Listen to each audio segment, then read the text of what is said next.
Classification of motivation या types of motivation, एक ही चीज़ के दो नाम हैं, ठीक है।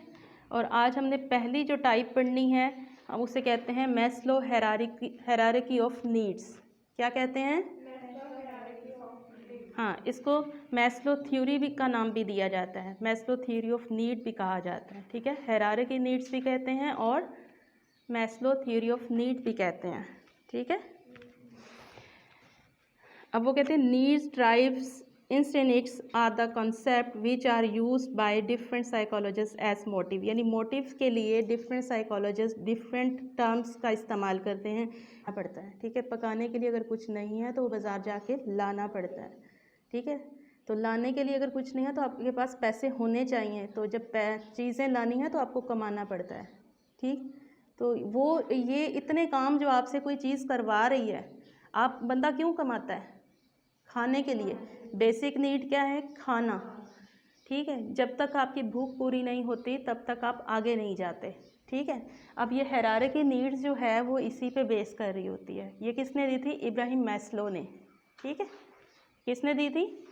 वो बेसिक नीड्स की भी बात करता है, वो पूरी इंसान की पूरी लाइफ को इन 5 चीज़ों में डिवाइड कर देता है कि इंसान की पूरी लाइफ इन 5 चीज़ों पे डिपेंड कर रही होती है, स्टेप बाय स्टेप। अब स्टेप यहाँ से ऊपर की तरफ जाते हैं, ठीक है। ऊपर से नीचे की तरफ नहीं आते। ये हमारा पहला स्टेप है, ये हमारा दूसरा स्टेप है, ये है तीसरी नीड है, और ये फोर्थ है, और ये फिफ्थ है, ठीक है। अब हमारी पहली नीड क्या है? Biological and physiological needs. अब बायोलॉजिकल या फिजियोलॉजिकल नीड्स ये क्या होती हैं? भूख, प्यास, खाना, ठीक है, और स्लीप आपकी, ठीक है। आपको पेन फील हो रहा है तो उसको रिडक्शन करने के लिए ये आपकी बेसिक नीड्स हैं। आप बीमार होते हैं, आपको मेडिसिन लेनी पड़ती है, आपको अपनी अच्छी डाइट करनी पड़ती है अगर आपने ज़िंदगी में कुछ करना है, ठीक है। आपके पेट में कुछ है तो आप चलेंगे, अगर पेट में कुछ नहीं है तो आप आगे नहीं चल सकते, आप वहीं डेड हो जाएंगे, ठीक है। पानी नहीं पिएंगे तो कितने दिन ज़िंदा रहेंगे पानी के बगैर? मैक्सिमम 2। हमें इसको फुलफ़िल करना है पहले स्टेप पे, और इसको करने के लिए हमें जो कुछ भी करना है वो हमारी, या जो चीज़ हमसे ये सारा कुछ करवाती है इस काम को पूरा करने के लिए, वो क्या है? मोटिवेशन है। वो हमारा मोटिवेशन लेवल है, और वो हमारे अंदर एक जबिलती कैफियत होती है जो हमसे ये सारा कुछ करवाती है कि ये करो। हम मर रहे होते हैं, हाथ पांव मारते हैं अपने आप को बचाने के लिए। बंदा कहीं डूब रहा हो तो वो हाथ पांव क्यों मारता है? अपने आप को बचाने के लिए। तो हमें अपने आप को बचाने के लिए खाना पीना पड़ेगा, हमें खाने पीने के लिए हाथ हिलाना पड़ेगा, ठीक है। तो वो जब तक हमारी नीड पूरी, हम जैसे ही पानी पी लेते हैं हमें ठंडक महसूस हो जाती है, हमारी वो नीड पूरी होती है और हम सेटिस्फाई हो जाते हैं। फिर हमें सुकून आता है, इत्मीनान आता है, फिर हमारा दिमाग कुछ सोचने के काबिल होता है, ठीक है। अब यहाँ तक हम समझ आ गई पहला स्टेप। जब ये चीज़ें पूरी होती हैं तो फिर हमारा दिमाग कुछ सोचने के काबिल होता है, फिर हम बात करते हैं, फिर हमारा दिमाग कहता है अब हमें सेफ्टी की ज़रूरत है, अब हमें सेफ्टी नीड्स की ज़रूरत है। सेफ्टी नीड में क्या आता है? आपको शेल्टर की ज़रूरत है, आपको रहने के लिए एक छत की ज़रूरत है, ठीक है। अब यहाँ पे आपका स्टैंडर्ड अप हो जाता है थोड़ा, दूसरे स्टेप पे आके यहाँ ये सेटिस्फेक्शन मिली तो आपने कुछ सोचा, तो आपने कहा, क्योंकि जब तक ये पूरी नहीं थी आपको छत का होश नहीं था, आपको रहने का होश नहीं था, आपको कोई होश नहीं था कि मुझे अच्छे कपड़े चाहिए पहनने के लिए। लेकिन जब यहाँ आए तो फिर यहाँ पे ये सेटिस्फेक्शन हुई तो आप आए कि सेफ्टी नीड पे कि हमें अब घर की ज़रूरत है। इसके लिए अब आपने भाग दौड़ करना शुरू की, कोई छत मिल जाए जहाँ मैं आराम से सुकून से रात रह सकूँ। दिन में तो बंदा फिर भी बाहर गुजार लेता है, लेकिन रात को उसे रहने के लिए कोई ना कोई छत की ज़रूरत होती है। यहाँ पे आके थोड़ा सा उसने अपने आप को चेंज किया, अपने थोड़ा स्टैंडर्ड को अप किया, ठीक है। अब इसके लिए वो मेहनत करेगा, कोई जॉब ढूंढेगा, कोई काम करेगा, कोई रहने की, चाहे वो किराए पे जगह ले, चाहे वो अपनी ले, जितनी उसकी इस्तात होगी उसके मुताबिक वो अपनी कोई ना कोई रहने की जगह बना लेगा, जहाँ पे उसे कंफर्ट मिलेगा, जहाँ जो चीज़ उसको गर्मी और सर्दी से बचाएगी, ठीक है। अच्छा, अब दूसरे नंबर पे हमारी ये जब सेफ्टी नीड, हमें घर मिल जाता है, हमें छत मिल जाती है, हमारे ऑर्गेनिज्म जो हैं वो क्या है, वो सेटिस्फाई हो जाते हैं। सेटिस्फैक्शन हो गई, क्लियर, ठीक है। अब जब ये चीज़ भी मिल गई तो जाहिर सी बात है, इंसान है, ख्वाहिशात का पुतला है, वो उसकी ख्वाहिशात बढ़ती रहती हैं, एक पूरी होती है तो दूसरी निकल आती है, दूसरी पूरी होती है तीसरी निकल आती है, तीसरी पूरी होती है चौथी पे आ जाता है, आठों पे आ जाता है। ज़ाहिर सी बात है, इंसान का सारी ज़िंदगी यही काम है। अब यहाँ उसकी जब नीड पूरी हुई, घर मिल गया, उसने अब इससे थोड़ा अगला स्टेप सोचना शुरू कर दिया। यहाँ सेटिस्फेक्शन, अब ये चीज़ पूरी हुई, ये पूरी हुई, अब उसने थर्ड स्टेप सोचा कि यार अब घर के अंदर मैं अकेला रहता हूँ, मेरे साथ मेरी फैमिली होनी चाहिए, मेरे साथ लोग होने चाहिए, ठीक है, जो जिनके साथ मैं शाम को जाऊँ, बैठूँ, बातें करूँ, कोई दुख सुख शेयर करूँ। यहाँ पे आकर उसने सोचा कि मुझे एक ऐसे पर्सन की ज़रूरत है जो मेरा ज़िंदगी का साथी होगा, जिसके साथ बैठ के मैं अपने दुख सुख शेयर करूँगा, ठीक है।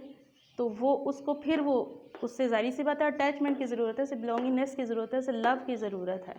इसके बगैर भी इंसान नहीं रह सकता। अगर इसके बगैर भी वो रहे तो वो इतनी उसकी ज़िंदगी जो है वो बड़ी बेरौनक गुज़रती है, ज़िंदगी उसकी अच्छी नहीं गुज़रती, ठीक है। जब वो फिर उसको ख़्याल आता है कि मैं शादी करूं, मेरे बच्चे हों, मैं उनके साथ एक लाइफ गुजारूं, मेरा एक खूबसूरत सा छोटा सा घर हो जिसके अंदर हम एक 4-5 लोग, जितनी भी हमारी फैमिली है, हम आराम से सुकून से रहें, ठीक है। फिर जब हर चीज़ उसकी देखें, बायोलॉजिकल नीड्स पूरी हो गई, सेफ्टी की नीड्स पूरी हो गई, उसके बाद उसकी ये घर की ख्वाहिश पूरी करता है कि मेरी फैमिली की मतलब फैमिली की ख्वाहिश को पूरा करता है। अब उसकी फैमिली भी आ गई है, जब फैमिली आ जाती है, सेटिस्फाई हो गया, अब इत्मीनान तो बढ़ता जा रहा है ज़िंदगी में, ज़िंदगी उसकी बेहतर से बेहतर होती जा रही है, ठीक है। ज़िंदगी में उसके रंग भरना शुरू हो गए हैं, ज़िंदगी उसकी खुशियों से भर रही है। जब इंसान खुश होता है तो उसको मज़ीद खुशियाँ मिलना शुरू हो जाती हैं। खुश रहना सीख जाएं, आपको मज़ीद खुशियाँ मिलना शुरू हो जाती हैं। जब इंसान एक डिप्रेस्ड रहता है तो वो मज़ीद डिप्रेशन का ही शिकार होता चला जाए, वो एक आदत बन जाती है डिप्रेस्ड रहने की। क्योंकि इंसान जो है नफ्सियाती तौर पे कह लें, उसको कुदरती तौर पे कह लें कि नाशुक्रा है। शुक्र करना बहुत कम लोगों की आदत है, शुक्र करना बहुत कम लोगों की आदत है, जो कि अच्छी बात है कि आप शुक्र पहुँचे और आपके मेरी फैमिली अच्छी नहीं है, मैंने तो जो सोचा था वो हुआ नहीं, ये क्या, ये किस तरह की वाइफ मिल गई या किस तरह का हस्बैंड मिल गया मुझे, ये इस तरह की बातें करते करते आपसे ये भी छीनेगा, आपसे आखिर आके ये भी छीन जाएगा, ठीक है। लेकिन ये मैस्लो ने नहीं कहा, ये एक कुदरती बात मैं आपको बता रही हूँ, कुदरती तरीके पे ये बता रही हूँ कि आप जब यहाँ पे आके नाशुक्रापन करेंगे तो यहाँ से आके ये भी आहिस्ता आहिस्ता, जब ज़ाहिर सी बात है आपने अपना घर तोड़ दिया, नाशुक्रापन किया, आप नाराज़ हो गए, छोड़ दिया, जो भी किया, तो उसके बाद ऐसा ऐसा ये डिस्टर्ब होना शुरू हो गया, आपका घर में दिल नहीं लगता, घर ख़त्म, तो उसके बाद आपको भूख नहीं लगेगी, आप आहिस्ता आहिस्ता क्या करेंगे, डिप्रेशन का शिकार होंगे और आहिस्ता आहिस्ता आपकी ज़िंदगी जो है वो डिप्रेस होती चली जाएगी, ठीक है।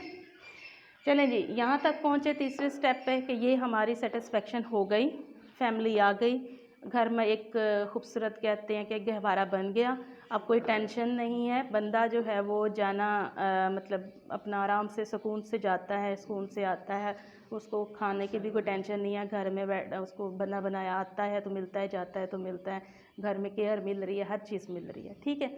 यहाँ तक पूरी हुई। अब यहाँ बात आती है उसकी सेल्फ़ एस्टीम की। इन तीनों चीज़ों के पूरी होने के बाद वो चाहता है कि मैं जब लोगों में 4 लोगों में बैठूं तो मेरी रिस्पेक्ट की जाए। अब उसको ज़रूरत है कि मेरी रिस्पेक्ट हो, लोगों में बैठूं, मैं बात करूं तो मेरी बात सुनी जाए, ठीक है। मेरे घर वाले मेरी रिस्पेक्ट करें। रिस्पेक्ट हमेशा आपको पहले घर से मिलती है। पहला स्टेप क्या है, घर से रिस्पेक्ट मिलती है। जब घर से नहीं मिलती तो बाहर से भी नहीं मिलती हकीकत में, ठीक है। तो आपकी रिस्पेक्ट आपकी घर से स्टार्ट होती है कि जब आपको रिस्पेक्ट मिलेगी, आप बाहर जाएंगे, 4 लोगों में बात करेंगे, क्योंकि रिस्पेक्ट से एटीट्यूड बनते हैं। जिसको रिस्पेक्ट नहीं मिल रही होती उसका एटीट्यूड भी नेगेटिव जा रहा होता है, जिसको रिस्पेक्ट मिल रही होती है उसका पॉजिटिव हो रहा होता है, ठीक है। तो यहाँ पे उसको रिस्पेक्ट की ज़रूरत है। वो कहीं जॉब पे जाता है, वो कहता है 4 लोगों में बैठा हूँ, मैं भी इज़्ज़त से बात करूँ, मेरे साथ भी इज़्ज़त से बात की जाए। यहाँ आके उसको रिस्पेक्ट चाहिए, और जब उसको ये रिस्पेक्ट मिलना शुरू हो जाती है, यहाँ पे आके उसको सेटिस्फाई होना शुरू हो जाता है, उसका माइंड लेवल सेटिस्फाई होता है, फिर वो 1 2 3 4 ये 4 स्टेप उसके पूरे हो गए, ठीक है। उसके बाद आ जाती है सेल्फ एक्चुअलाइजेशन। पूरा तो वो कर रहा है। सेल्फ एक्चुअलाइजेशन के लिए हम सबसे बड़ी मिसाल अपने हुजूर पाक सल्लल्लाहु अलैहि वसल्लम की देते हैं। ठीक है, यहाँ ये सारी नीड्स, ये बड़ी जो है ना बेसिक नीड्स हैं, ये वाली 4 पहले, ठीक है, और ये बड़ी नॉर्मल सी हैं, इतनी बड़ी नहीं। यहाँ आके जब आपकी ये चारों चीज़ें सेटिस्फेक्शन में आ जाती हैं, चारों चीज़ों पे आप सेटिस्फाई हो जाते हैं, उसके बाद आपको सेल्फ एक्चुअलाइजेशन, यानी इंसान की एज इस लेवल पे भी आ चुकी होती है पूरी करते करते करते, कि वो कहते हैं कि अब मैं तो अपनी ख्वाहिशें सारी पूरी कर चुका हूँ, मेरी तो पूरी हो गई हैं, अब उसकी लास्ट ख्वाहिश है कि मैं अब दूसरों की फलाह बहबूद के लिए कोई काम कर जाऊँ। अब वो दूसरों के लिए सोचना शुरू कर देता है, अपनी ज़ात तक उसकी बातें पूरी हो गई हैं। ठीक है, अपनी ज़ात के लिए जो ख्वाहिश थी वो उसकी पूरी हो गई हैं, अब वो दूसरों के लिए सोचता है कि मैंने ज़िंदगी सारी अपनी ख्वाहिशें पूरी करने में गुजार दी, अब जो ज़िंदगी है चलो मैं दूसरों के लिए काम करूं, अपनी आखिरत को संवारूं। जो लोग करते हैं ना ये मतलब कह लें किसी ने कोई ट्रस्ट कायम कर लिया, कोई ऑर्फन हाउस बना लेते हैं, कोई ओल्ड होम बना लेते हैं, या दूसरों के लिए चैरिटी का इंतज़ाम कर लेते हैं, गरीब लोगों की मदद करना शुरू कर देते हैं, कोई लोग मस्जिद बना देते हैं, कोई लोग मोहल्ले में कोई ऐसा कोई काम कर देते हैं जो दूसरों के लिए फ़ायदेमंद हो। इवन आप छोटा सा जाते जाते रास्ते से पत्थर भी हटा देते हैं तो वो भी आपकी नेकी शुमार, यानी यहाँ पे आके वो नेकियाँ करना शुरू कर देता है। जब वो नेकी करता है उसको रूहानी कैफियत उसकी जो है वो उसकी वो सेटिस्फेक्शन होती है। यहाँ आपने जिस्मानी जो थी आपकी ख्वाहिशात उनको पूरा किया, यहाँ आपने रूहानियत को पूरा करना है, यहाँ आपने अपनी रूहानी ख्वाहिशात को पूरा करना है। अब जब रूह की ग़िज़ा, तो आपको पता है ना क्या है, रूह की ग़िज़ा का ताल्लुक़ तो ऊपर से है, लेकिन हम लोग किस से बने हैं, हम लोग मिट्टी से बने हैं, इंसानी जिस्म जो है वो मिट्टी से बना है। अब वो उसकी ख्वाहिशात भी मिट्टी से ही पूरी होती हैं, यानी उसकी जो सेटिस्फेक्शन है, उसकी जो खुराक है वो मिट्टी से निकलती है, वो हम खाते हैं तो हमारा जिस्म सेटिस्फाई हो जाता है, बॉडी सेटिस्फाई हो जाती है। ठीक है, लेकिन इसका ताल्लुक़ है आपका रूहानियत से, रूह से इसका ताल्लुक़ है सेल्फ एक्चुअलाइजेशन का।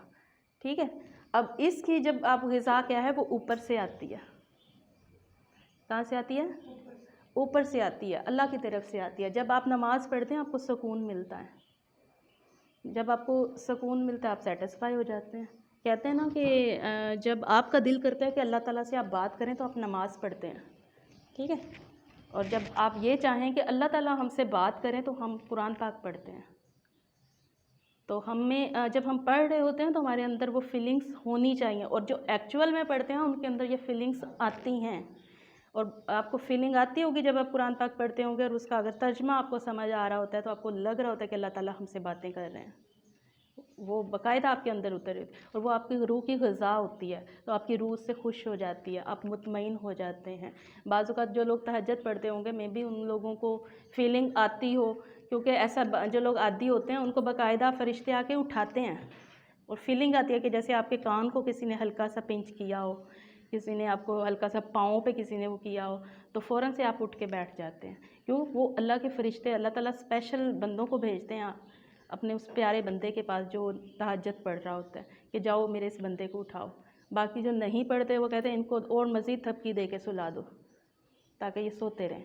ठीक है, तो ये होती है सेल्फ एक्चुअलाइज, यानी हमारे ये 5 स्टेप हैं हायरार्की के, मैस्लो हायरार्की नीड्स थ्योरी के। ठीक है, इसमें हमने ये सारी बातें पूरी करनी है। ये हमारी पहली टाइप कह लें इसको, क्लासिफिकेशन की पहली टाइप इसको कह लें कि मोटिवेशन की ये पहली टाइप है।